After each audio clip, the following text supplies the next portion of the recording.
brace yourself for something new. We have here a collection of what I call technofiction stories. Technofiction is science fiction, but what really matters is that it has good science as well as good characters and, most important, a good story. Now, to give you an idea why what we have in here, we have one story here about two scientists who are busy on a project, a grant project for a university, and that grant is to increase American productivity. And the way they're going to increase American productivity is by using computers to design computers, which design the machines, which make the product. Sounds good? Yeah, except they fail. And why do they fail? They fail because their computer, instead of designing new computers to make new machines, designs a completely new cyber species.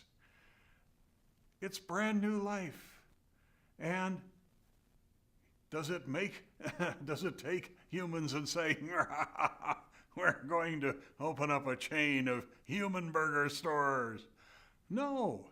What it says instead is, oh, you humans are nice, but we have our own problems. We have our own concerns. We'll see ya. And that's the kind of story that you have in here. You have stories that are good science, and because they're good science, they're not conventional.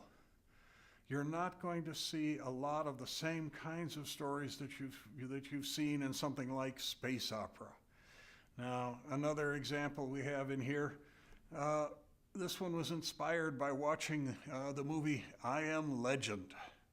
And in that movie, New York City is abandoned. There's only one person there with his dog and zombies, okay? Well, it's a nice story, but the problem is if you take all the people out of New York City, what happens? New York City burns to the ground because there's no fire department. We pay a lot for our firemen for a good reason. And many cities in the past have burned to the ground because they didn't have a fire department. New York City would do the same. Okay, I want to write a story about the last man in New York, but how am I going to do that? And read this. This is another Only Boy in New York story, but it comes out very differently.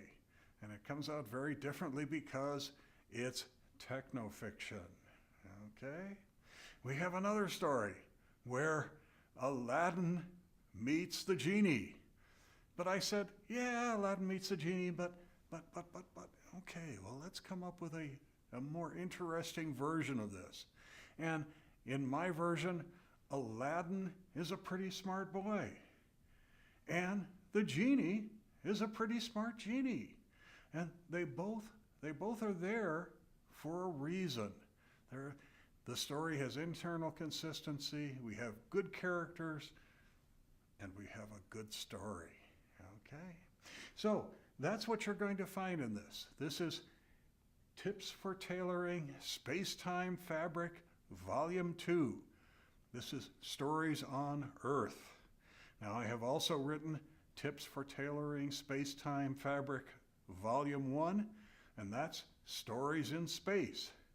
But these are stories on Earth. So enjoy. If you want to read science fiction that looks a little different, has a very different twist to it, has a very different way of telling the story, try this. You'll like it.